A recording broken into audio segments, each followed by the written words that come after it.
ਅੱਜ AGTF ਪੰਜਾਬ ਤੇ STF Haryana ਦੀ ਕਰਨਾਲ ਦੀ ਟੀਮਾਂ ਨੇ ਇੱਥੇ ਕੈਥਲ ਦੇ ਪਿੰਡ ਚੌਸ਼ਾਲਾ ਦੇ ਵਿੱਚ ਜਿਹੜੇ ਦੋ ਸ਼ੂਟਰ ਸੀਗੇ ਚੰਡੀਗੜ੍ਹ 9 ਸੈਕਟਰ ਦੇ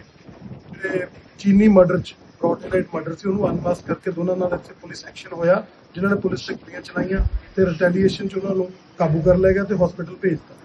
ਇਹ ਜਿਹੜਾ ਸਾਰਾ ਆਪਰੇਸ਼ਨ ਆ ਇਹ DGP ਸਾਹਿਬ ਪੰਜਾਬ ਸ਼੍ਰੀ ਗੌਰਵ ਯਾਦਵ,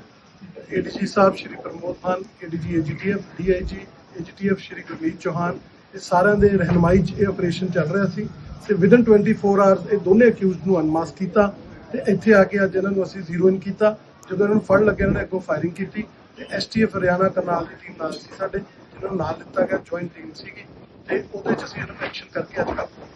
ਇਹਨਾਂ ਦਾ ਇੱਕ ਜਿਹੜਾ ਪਿਊਸ਼ ਪਹਿਲਵਾਨ ਆ ਜਿਹੜਾ ਮੇਨ ਅਕਿਊਜ਼ਡ ਦਾ ਜਿਹੜਾ ਉਹਦੇ ਸ਼ੂਟਰ ਸੀ, ਜਿਹਨੂੰ ਰੈਡ ਟੀ-ਸ਼ਰਟ ਹੈਲਮਟ ਪਾ ਕੇ ਉਹਦੇ ਪਹਿਲਾਂ ਵੀ ਫਰੀਦਕੋਟ ਮਰਡਰ 'ਚ ਜਿਹੜਾ ਪੰਜਾਬ ਦੇ 'ਚ ਤੇ ਹੁਣ ਇੱਕ ਚੰਡੀਗੜ੍ਹ ਦਾ ਕੀਤਾ, ਰੈਸਟ ਉਹਨਾਂ ਦੀ ਹੁਣ ਇੰਟਰੋਗੇਸ਼ਨ ਲੱਗੀ।